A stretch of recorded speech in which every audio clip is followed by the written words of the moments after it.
दोस्तों, श्री कृष्ण जी की धरती कहा जाने वाला वृंदावन धाम अपने आप में बड़ा ही सुंदर है। यहाँ पर कई प्रकार के रहस्य छिपे हुए हैं। इन रहस्य के बारे में जानकर आप भी काफ़ी हैरान हो जाएंगे। आज भी वृंदावन में श्री कृष्ण जी की छवि देखने को मिलती है। श्री कृष्ण के भक्त बड़ी संख्या में हर रोज़ वृंदावन आते हैं। आज हम आपको वृंदावन के निधिवन के बारे में बताएंगे। फाइनली दोस्तों, हम आ गए हैं निधिवन। आपको दोस्तों, निधिवन के बारे में ये मान्यता है कि आज भी श्री कृष्ण जी यहाँ पर रास लीला करने आते हैं और रास लीला करने के बाद यहीं पर सोते हैं। सूरज निकलने से पहले वे चले जाते हैं, लेकिन कोई भी उन्हें देख नहीं पाता। मंदिर के पट बंद होने के बाद लोगों को खूब नाच गाने की आवाज़ मंदिर के अंदर से आती है। और जो आप चारों तरफ पेड़ देख पा रहे हो, ऐसा कहा जाता है कि रात के वक्त ये पेड़ गोपियाँ बन जाते हैं, जिनके साथ हर रोज़ हर रात श्री कृष्ण जी रास लीला करते हैं। यहाँ पर इन पेड़ों पर कई वैज्ञानिक अध्ययन हुए हैं, पर इस रहस्य से कोई भी पर्दा नहीं उठा पाया है कि क्यों इनके तने खोखले होने के बाद भी ये पेड़ हरे भरे हैं। दोस्तों, जैसे जैसे हम निधिवन में आगे की तरफ बढ़ते हैं तो सबसे पहले हमें दर्शन करने को मिलते हैं ललिता कुंड के। ललिता जी श्री राधा रानी जी की ही सखी थी। यहाँ पर उनके नाम से ही कुंड बनाया गया है।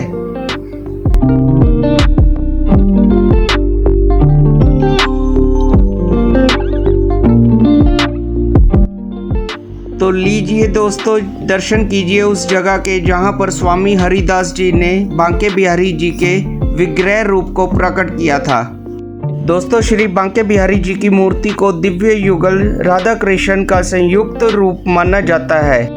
ऐसी भी मान्यता है कि स्वामी हरिदास जी को ललिता गोपी का अवतार माना जाता था, जो उनके दिव्य निवास गोलोक में राधा कृष्ण की करीबी सहयोगी थी।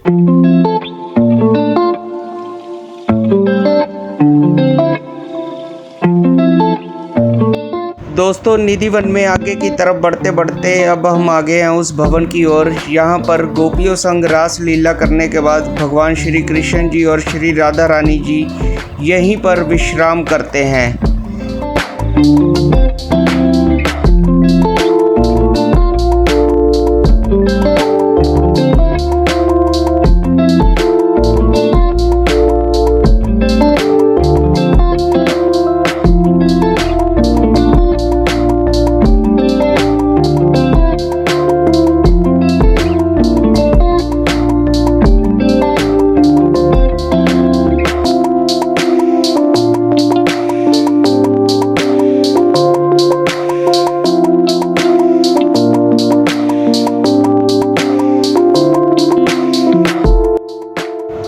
दोस्तों, निधिवन के बारे में ये भी एक मान्यता है, जो कोई रात के वक्त यहाँ रुकता है या रात के वक्त यहाँ पर देखने की चेष्टा करता है, वो अगले दिन मानसिक रूप से विकलांग हो जाता है या फिर इस दुनिया को त्याग जाता है।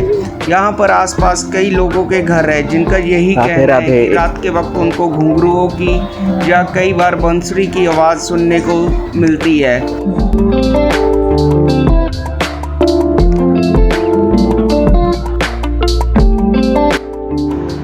दोस्तों, इस जगह पर जो फर्श आप देख पा रहे हो, जो वर्तमान में फर्श आपको दिख रहा है, पहले यहाँ पर कच्ची मिट्टी होती थी। कई बार यहाँ पर रात के वक्त पैरों के निशान बने होते थे। उसी वजह से लोग यहाँ की मिट्टी को ले जाते थे घर में।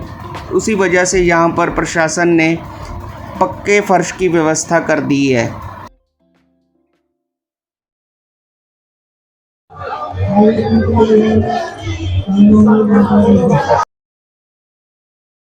आइए दोस्तों, अब आपको दर्शन करवाते हैं राधा वंशी चोर मंदिर के। ऐसी मान्यता है यहीं पर श्री राधा रानी जी ने श्री कृष्ण जी की बंसी चुराई थी। उस वजह से इस जगह का नाम राधा वंशी चोर के नाम से जाना जाने लगा।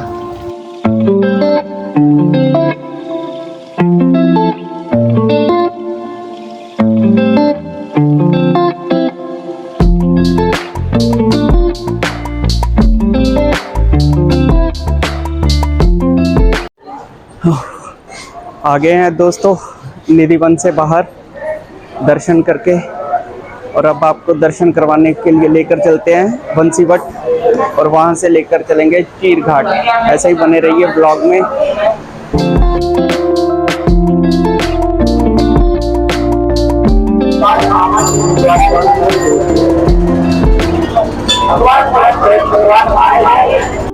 दोस्तों, गोपेश्वर महादेव जी के मंदिर से हम निकल पड़े हैं अब बंसीवट के लिए। गोपेश्वर महादेव जी के दर्शन नहीं हो पाए क्योंकि रश बहुत था और हमें जाना था बंसीवट। उसकी टाइमिंग का मिसमैच हो रही थी, इसीलिए हम बाहर से ही दर्शन करके निकल आए हैं। वैसे मैं थोड़ा सा आपको बता देता हूँ, ये महादेव जी का मंदिर है। जब महादेव जी ने अपनी इच्छा प्रकट की थी कि मुझे भी रासलीला में सम्मिलित होना है, तो माता पार्वती जी ने उनको मना किया था कि पुरुषों का आना मना है।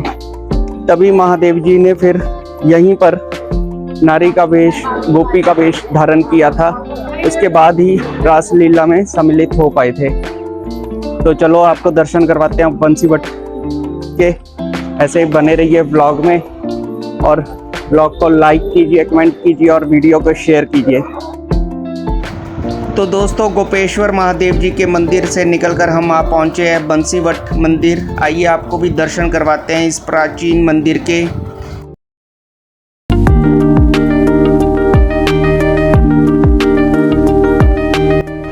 दोस्तों, ऐसी मान्यता है, इसी प्राचीन वट वृक्ष के नीचे बैठकर श्री कृष्ण जी बंसी बजाया करते थे और आज भी ध्यान से कान लगाने पर आपको बंसी की आवाज़ सुनने को मिलेगी। तो आप भी दर्शन कीजिए इस प्राचीन वट वृक्ष के।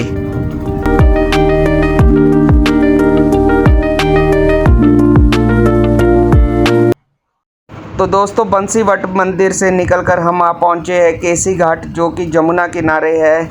आइए आपको घुमाते हैं केसी घाट और दिखाते हैं यहाँ की जमुना आरती।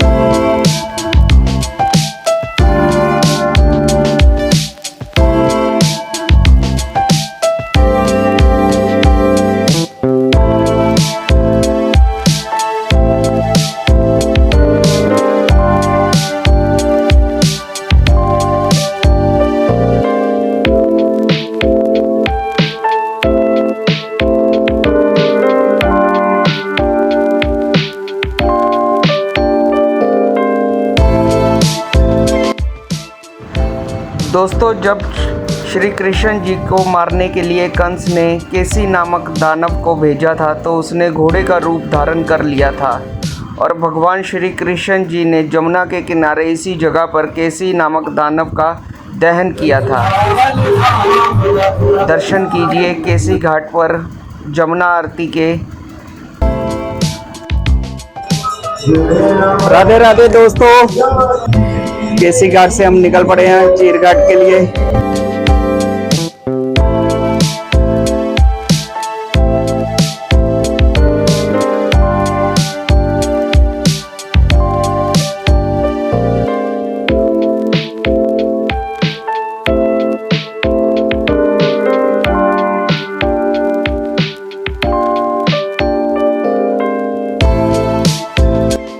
दोस्तों, वैसे तो केसी घाट से चीर घाट के लिए आप पैदल इसी रास्ते से जा सकते हो, पर हम इस वक्त बोट का यूज़ कर रहे हैं क्योंकि बाढ़ की वजह से पूरा जलमग्न हुआ पड़ा है। तो केसी घाट से हम पहुंच गए हैं चीर घाट पर। यहीं पर वो घाट है जहां पर श्री कृष्ण जी ने गोपियों के वस्त्र चुराए थे।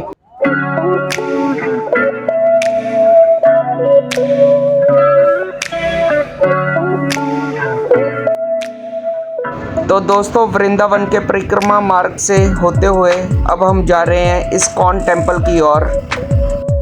जल्द ही अगले भाग में आपको इस्कॉन टेम्पल के दर्शन करवाएंगे। तब तक के लिए वीडियो को लाइक कीजिए, कमेंट कीजिए और शेयर कीजिए, और ऐसे ही ट्रैवलिंग ब्लॉग देखने के लिए हमारे चैनल को सब्सक्राइब कीजिए।